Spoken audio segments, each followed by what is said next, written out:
sa Alerto 24. Ginahasa na pinatay pa. Ganyan po ang kalunos-lunos na sinapit ng isang dalagita sa Pangasinan at ng isang bata sa Isabela. Si Sheila Pinulyar ng GMA Dagupan, naka-alerto 24. Eksklusibo. Nakatapat nakababa ang pambabang kasuotan ng matagpuan sa sementeryo ang katawan ng isang 18 anyos na babae sa bayan ng Infanta, Pangasinan. Ayon sa pulisya, biktima siya ng panggagahasa base sa findings ng medico legal. Saka siya pinatay at basta na lang iniwan sa lugar. Puno ng pasa sa katawan at mukha ang biktima, senyalis na nalaban pa ito. Allegedly, victim po siya ng rape. And then, some items lost at saka yung kanyang mga pera po, no? Napagalaman sa mga kaanak ng biktima. Huli raw nilang nakausap ang biktimang si Alma Mendigorin noong Lunes at nagsabing uuwi para sana makipaglibing sa namatay nitong lolo. Pero simula ng araw na yon, wala na raw narinig o natanggap na mensahe mula sa biktima. At nang makita ang bangkay nito noong Biyernes, naghinala ang mga magulang na posibleng may kinalaman umano ang dating kasintahan nito. Talagang sa ano ko kasi, yung ayaw na niya magpasundo, ang ano ko talaga, yung ex-boyfriend niya ang sumundo sa kanya. Labis ang paghihinagpis ng ina ng biktima sa pagkamatay ng umano'y breadwinner ng pamilya. Kasi mahirap din naman, idaan din sa kamay din ang gagawin sa, sa lalaki. Pakulong na lang siya kung maaari. Bukod dito, nangungulila ang ina pagkat dagdag sa kanyang pasanin ang nawawalang isa pang anak na si Ana Mendigorin. Samantala sa Cabanatuan, Isabela, 5 taong gulang ang natagpo ang patay nitong linggo. Kalunos-lunos ang sinapit ni Chabelita Mora. Pinaniniwala ang hinalay at saka sinakalpa ng barbed wire.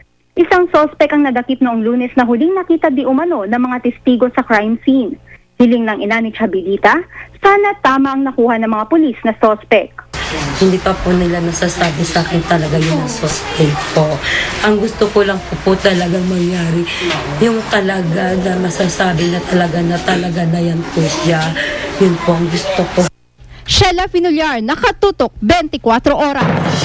Nagsisikap makabangon ng mga pamilyang nasunugan sa Barangay Basra sa Quezon City kahapon.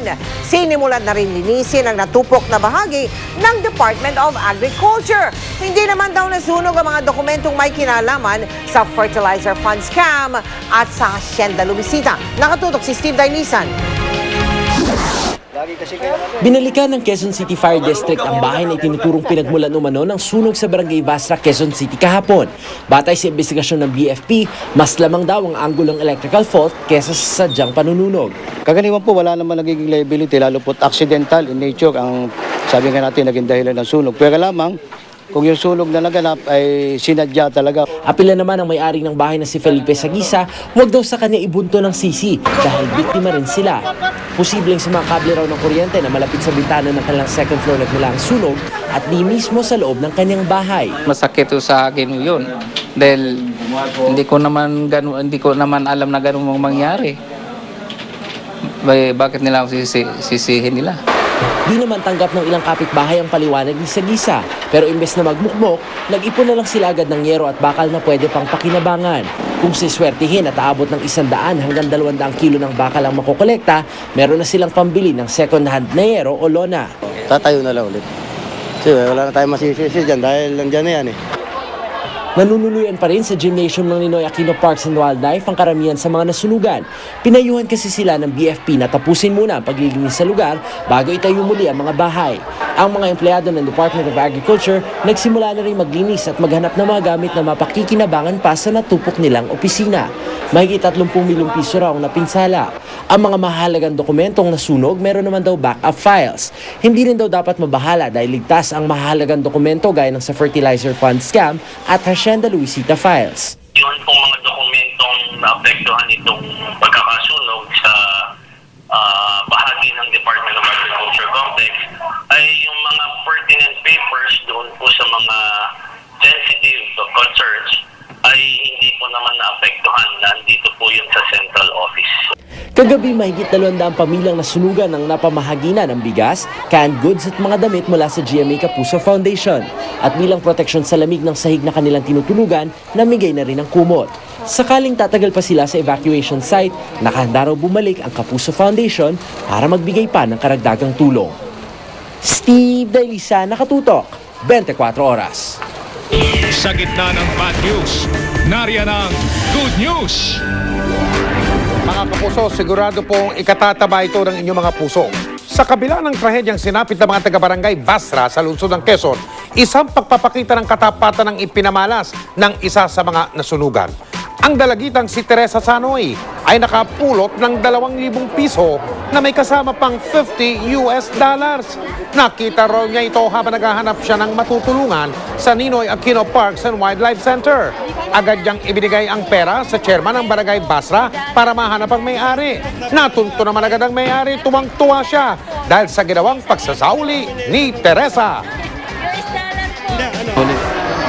At saka gusto ko lang paalam kung kanino po talaga yun kasi nasunugan na po kami tapos di ko pa po ibabalik yung pera.